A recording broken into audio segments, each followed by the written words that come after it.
Hey everyone, it's been a really long time since I've done a piano tutorial, but wanted to, sorry for the shake there, wanted to do one more because Don't Feel Like Crying by Sigrid is a really cool song from a cool artist, and it's got a big piano part, and it's top 10 songs in the country or in the world, I don't know. Anyway, I wanted to teach it, so I'll play through it real quick, break it down note by note for you.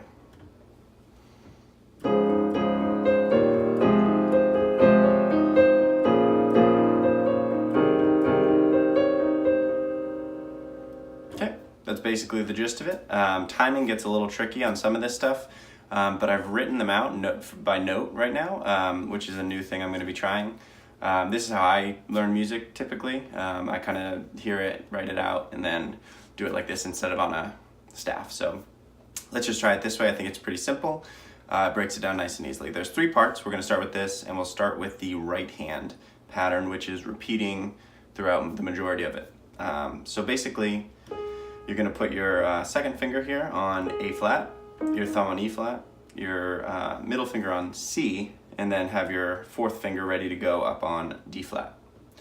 And the notes those are all the notes we're going to be playing, and we're going to start playing real slow through this. So A flat, E flat, A flat, E flat, C, D flat, E flat, A flat, E flat, C, A flat, C, D flat, E flat, C, E flat. And like that, it doesn't really make much sense. And at first when I heard that, I was like, that can't be right. That's not actually the way that it sounds. But then I wrote it out, played it back to myself, and got used to it and realized that it is. It's just this weird timing thing. And one thing I found that's really easy to do is break them down into 4s. So these are the 4 notes here, 4, 4, 4. That's why I drew these. So you can do A flat, E flat, A flat, E flat. Okay, and you're gonna practice that. And then go into the next one, C, D flat, E flat, A flat. So those 2 together would be, okay? It's kind of like playing that game with the different colors on it. I don't know if you guys ever had that, but it's like the red, yellow, blue, and it plays a pattern and you have to repeat it. It sounds a lot like that, like this. Maybe that's where she got the idea. Anyway, A flat, E flat, A flat, E flat, and then into this one, and then we'll do the 3rd one too, so. And I actually played through the whole pattern because what I did here, it's a little tricky, but if you remember to look for patterns, you'll see this is kind of a rocking pattern, so repeated. And then here it gets a little tricky at the end, but you're going from E flat to C, A flat, C, so it's rocking on the C there, so it's a 3, so C, A flat, C is easy to remember. Then you throw in a D flat, and then it's rocking from E flat to C, so E flat, C, E flat. So that's kind of an easier way to think about it, but this takes a little time, even for me, to get that right is hard, especially the ending part, because it's a little tricky. And then when you add in the left hand, the timing gets a little tricky right in here. So just, I would say practice that first, what we just did. I'll play through it once now, and then we'll get into the left hand. So we'll do it here. Ready? 1, 3.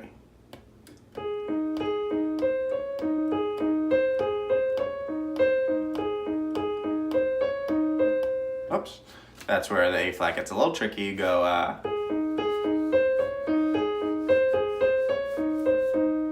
okay, and just try to slow it down, play through that, just leave this on the screen, take a look at that. I'll bring it a little closer so y'all can see. Right there, if you just want to pause it and then play like that. Cool. Okay, so that's the right hand, and actually that repeats into part 2. This is the exact same right hand, so just work on that pattern and you'll have a lot of it down. The left hand though is going to be this.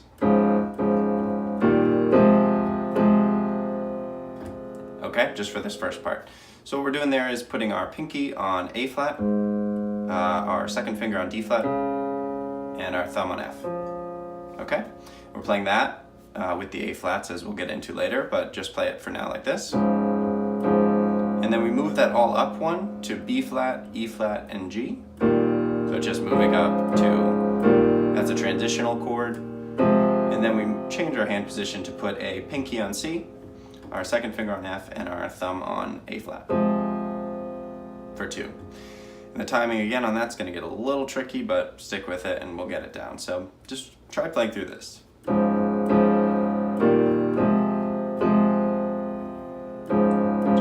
goes. Okay, just try to get that down. And then I'm gonna go on to the second part of the left hand just to complete the phrase basically. So this one is a little different. It's the same structure as the first chord we played with the A flat, D flat, and F, but we're actually moving our pinky up to B flat. So you'll see B flat, D flat, F, and we do the same timing as we did on that first one. And then we skip that transitional chord this time, and the same timing on this one, but this chord is going to be C, E flat, and G, a C minor. Okay, C, E flat, G. Cool, and again, I'll bring that a little closer so you can take a look. If you need to pause it, you can do that. Screenshot it, whatever you have to do. Okay, so that's what we've got. Timing-wise, this gets a little bit interesting, but that's why it's such a good song. It's simple chords, basically, and simple melodic ideas, but with cool timing put in. So I'm gonna play through real slow, and basically, after you've practiced the two parts separately, you're gonna come back and put this together here. So it's like this.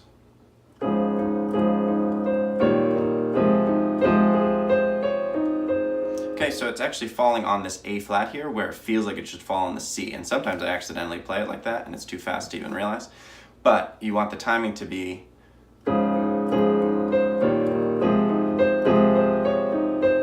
instead of it being just the repeating of the every other chord that it's been so far. So it's falling, just make sure the A flat is played in your right hand when you play this chord here, okay?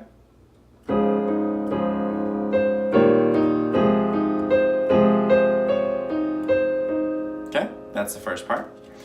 Then we'll skip to the second part here, and it's the same sort of timing idea, but you're skipping the transitional chord, and it's different chords slightly. So that's why it's wrapping up the phrase.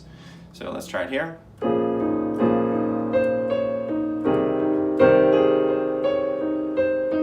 And if any of you have a good ear there, you realize that I played it on the C, which is right here, which happens a lot because even I'm having trouble with this timing. It's my second day playing the song, so I'm still learning it. But basically, the A flat's where you want to be hitting it on, and playing it really slow is going to help do that. So let's play it real slow.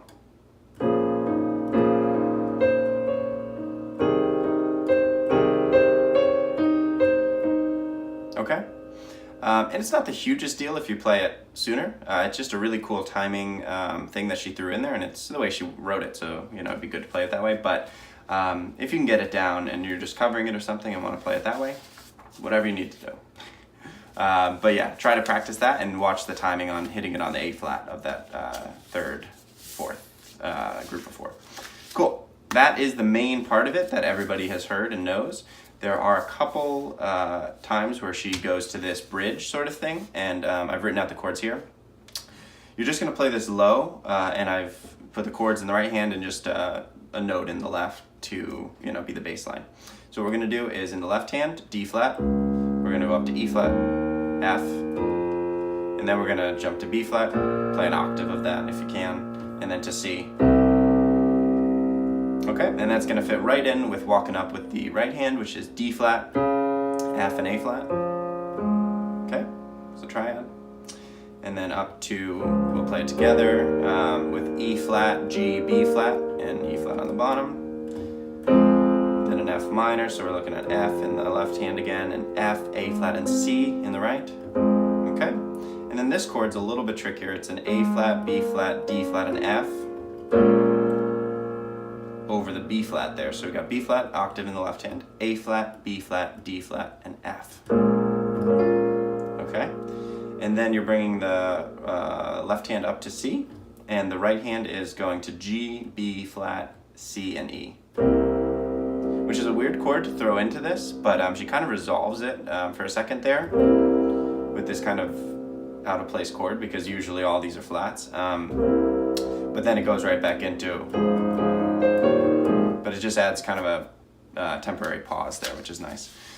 So again, I'll bring this closer if you want to take a look at that, pause on that, get those notes down, screenshot it if you need to. But yeah, that's the whole thing. And I have fun doing this one. It's really cool to see new artists coming out with the songs that feature piano. You can always come up with covers regardless if it's guitar or whatnot, but to have a dedicated piano part that actually has interesting chords is really always cool to see. So if you have any questions, be sure to comment them, like and subscribe. I will be coming out with more videos soon, trying to do some pop songs and stuff that you guys want to learn. So thanks for watching, and I'll catch you next time.